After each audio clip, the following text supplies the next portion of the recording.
Hoy es 5 minutos de miércoles y hoy día vamos a ver qué es una PCB. Así que corre intro.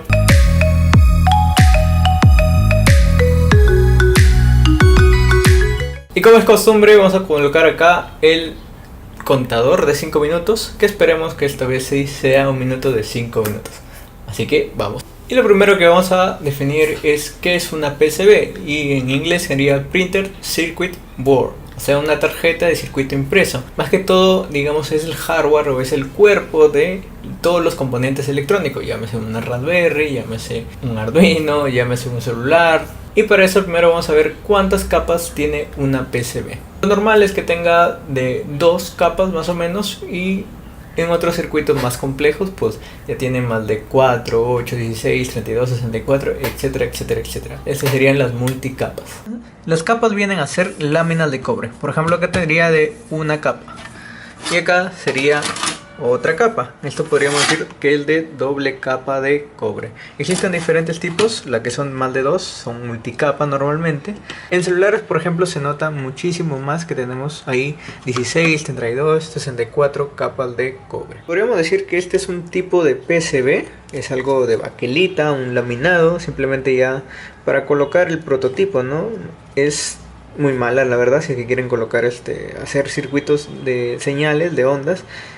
Genera un ruido horrible, pero ese es también otro tipo. Después tenemos el sustrato, que viene a ser el sustrato de la fibra de vidrio. Normalmente es conocida como FR4 y lo podemos ver aquí, por ejemplo, en la parte transparente. Eso blanco de ahí, o transparente más o menos, es la fibra de vidrio.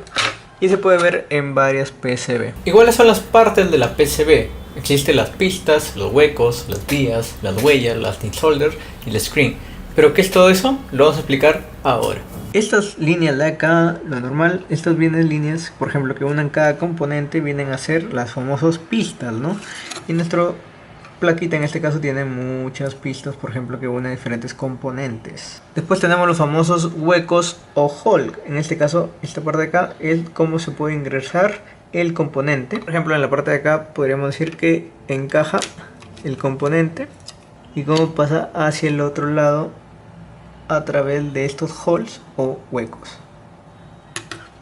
Las vías vienen a ser estas uniones, no sé si se puede ver bien acá. Por ejemplo, en la parte de acá son diferentes totalmente del hueco. A ver, esta es una vía que une esta parte de aquí con la parte de aquí.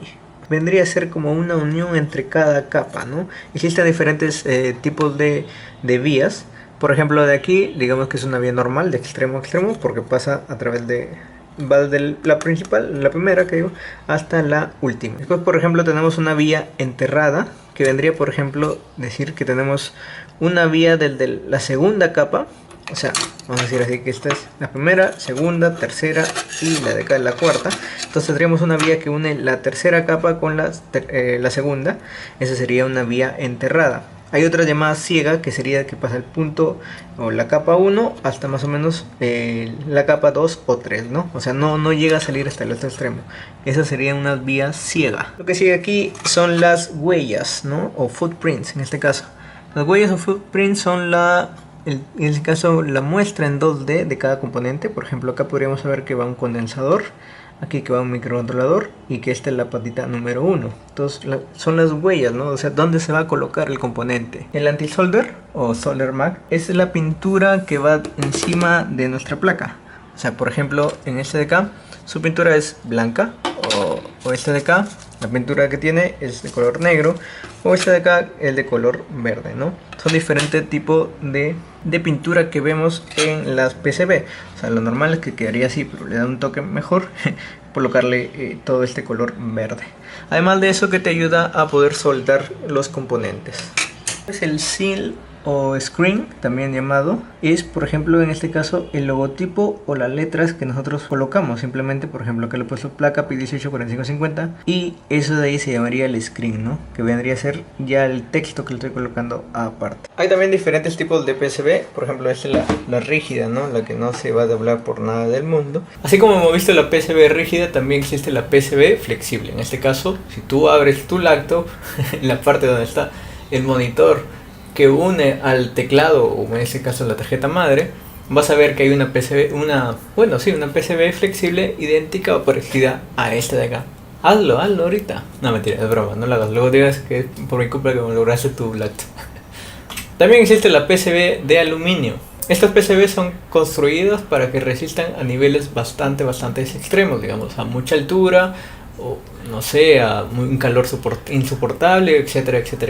Eso normalmente se utilizan para esto las PCB de aluminio. Y esto ha sido todo de estos 5 minutos de miércoles de la PCB. Espero que hayas aprendido algo nuevo y cuéntame, ¿tú alguna vez has trabajado con PCB de más capas o con PCB de aluminio? ¿Alguna vez has visto uno? Me gustaría ver uno, yo nunca he visto. Bueno, no te olvides de suscribirte. Chao.